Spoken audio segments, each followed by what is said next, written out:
Today's video is a little bit different. I wanted to ponder some of life's greatest questions to some of our heroes in the rock and metal world. Featuring members of Slayer, Korn, Anthrax, we compiled this list of musicians and we asked them some of the world's toughest questions, and they responded, and some of them chose not to respond. So I spent an obscene amount of money on cameos, and I haven't watched them until now, and we're gonna just sit back, relax, and ponder life's greatest questions right now together. So first up, we wanted to talk to Vince Neil, and Vince Neil, the notable frontman of Motley Crue, and ask him if he's going to be ready for this upcoming tour. So we had Dr. Buttsack write in a question. He said, Vince, what do you say to all those haters out there saying you don't got the chops anymore, dude? We all got a few extra pounds. I say F them. Are you going to be ready to rock on the Crue tour? Have a good one, brother. And he declined. He didn't want to answer that one. So I guess we're still out on whether or not this whole thing's going to come to fruition. So let's move on. Next up, legendary Slayer guitarist Gary Holt, and of course Exodus as well. We asked him who would win in an arm wrestling battle between him and Kerry King. Here's what he had to say. Dr. Buttsack. I just gotta laugh at your name, Dr. Buttsack. Hey, you know what? Gary Holt from Exodus and recently retired from Slayer. And this was booked by Rockfeed, and you want to know who'd win in an arm wrestling match, me or Kerry? I'd say Kerry, considering my elbows are shot, my shoulders are shot, everything's shot. I'm well-versed in cortisone injections, so I wouldn't arm wrestle my fucking daughter right now, all right? So I'm going to give this one to Mr. King. All right, take care. Bye. Love that. Love that. So Gary Holt isn't wrestling anybody. Thank you for the response to Dr. Buttsack. Appreciate that very, very much. And I hope that you do get your shoulder and everything back in order. You're a legend and we love you. Next up, I reached out to drummer Mike Portnoy and I asked him the following. What's the weirdest thing a guest has done at your house? Declined. He didn't want to take part in this cameo game show that I've just invented. What about former Korn drummer David Silveria? Had a question for him. I wanted to ask, tell the truth. Have you ever eaten corn while listening to Korn? Please explain yourself. Fortunate for us, Mr. Silveria was gracious enough to answer that question. Hey, Dr. Buttsack. What's up? David Silveria here. To tell you the truth, I have not ever eaten corn while listening to corn. I'm not sure why you want to know that. It's kind of weird. But you asked, and I responded. No corn while eating corn. Ever. That's pretty funny, though. I like it. Anyways, I got a new band, Bias. We're going to have a bunch of songs out on every digital platform very soon. We just finished recording. They're being mixed now. You should check us out. I appreciate you booking this cameo about corn, eating corn. Kind of funny and weird, but it's all good, my friend. Take care. Thanks. Bye. And by the way, I have checked out Bias, and I actually do like the stuff that he's been doing with him. So, as always, yourselves, check them out as well if you haven't heard them. Scott Ian of Anthrax, the amazing performer, one of the most recognized faces and names in all of heavy metal history. We wanted to ask him one of life's important questions from Dr. Buttsack. My mom says metal is the devil's music and won't let me listen to your band anymore, even though I'm 30 and I'm still living with them, so they make the rules. What should I do?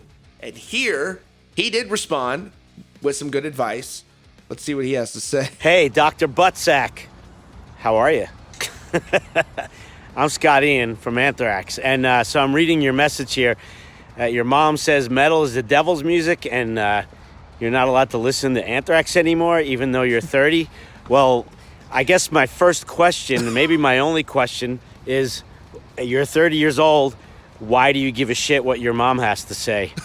By the way, you're 30. You're a grown man, Dr. Buttsack. So maybe grow a nutsack. And maybe don't listen to what your mom has to say. And by the way, we're not actually the devil's music. There's other bands that do that way better than us. So anyway, Dr. Buttsack, I hope you had a great holiday and Happy New Year. Cheers. Wow, how cool is that? How cool is that? That was actually fantastic advice. Fantastic advice. He said, grow a sack, Dr. Buttsack. I love that. Oh man, what a there's a reason he's one of the all-time greats. He's very quick-witted. That's some good stuff. All right, this is one of my favorite ones right here. This guy is my hero. He is a guru in all things. He gives advice professionally. He even has a book out and a talk show called Right Now. I'm talking about John Goblin. He is a goblin, and he's also a professional life advice giver and possibly has some sort of an endorsement deal with Chili's. So I asked Mr. Goblin, I said, what is the best personal finance advice that you can give me? To which he responded. Hey, it's me, John Goblin of Necro Goblin. I have a very special cameo for a doctor. That's right, Dr. Butt Sack. I'm 100% sure that's a real name, and I'm 100% sure that this guy is a true MD doctor. I'm pretty sure that's my dermatologist. Maybe he's the guy that cleared up that weird rash on my inner thigh I got from Burning Man. Never doing that again. Should just burnt that guy and not been with all those hippies. All right, I got news for you. This one is all about financial advice. This is John Goblin's Guide to Financial Freedom. You gotta start investing your money, all right? Here's a couple of companies that I think are great investments. Look Number at that one. Chili's tie. Chili's. That's right. Those Southwestern egg rolls aren't gonna buy themselves. You gotta put money in. I invest money in Chili's Monday through Friday, 5 p.m. to whenever they kick me out. I invested in their margaritas, I invested in their sizzling fajitas, and even some Southwestern egg rolls here and there. I invest a lot of money there. Next, I'm investing a lot of money in a little site called Pornhub. I invest a lot of time and money into that company. You know what I mean? Money well spent, I'll tell you that. Worth every penny. Thank you, Caden Cross. Another company I'm going to invest in is called Rare Bird Books. That's right.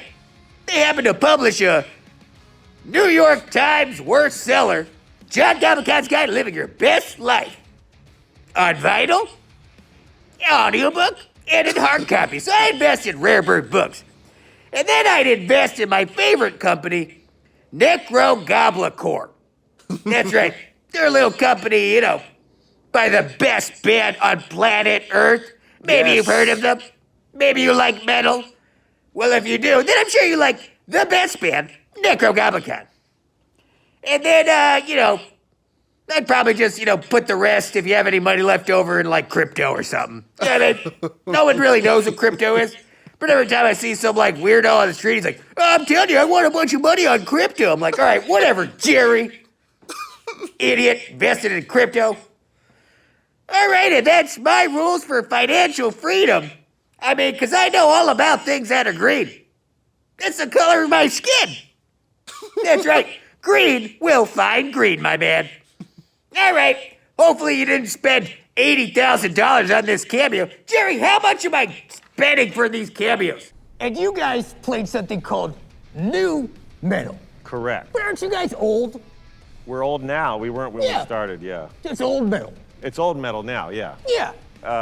I'm still touring with Limp Bizkit. Still? Playing old metal. You guys are And still touring. We're still touring, yeah. That's interesting. All right, so I think we got some good advice there. We heard from everyone from Scott Ian to David Silveria and the great John Goblin. We got a lot of good sound advice from these folks, and I hope that today we answered some of life's greatest questions. I'm actually very glad that Vince Neil did not answer my question, because I had to pay $400 to get Vince Neil to answer my question, and when he rejected it, I got my $400 back, baby. So I was pretty happy about that. I was pretty stoked because he could have just answered and said, "You suck, Dr. Buttsack," and then could have charged me $400. So thank you, Vince Neil, very much appreciated. Anyways, if you like this video, be sure to subscribe to Rockfeed so you don't miss out on news, updates, and videos just like this one about your favorite artists. Thanks so much for joining us today at Rockfeed, and we'll see you all very soon.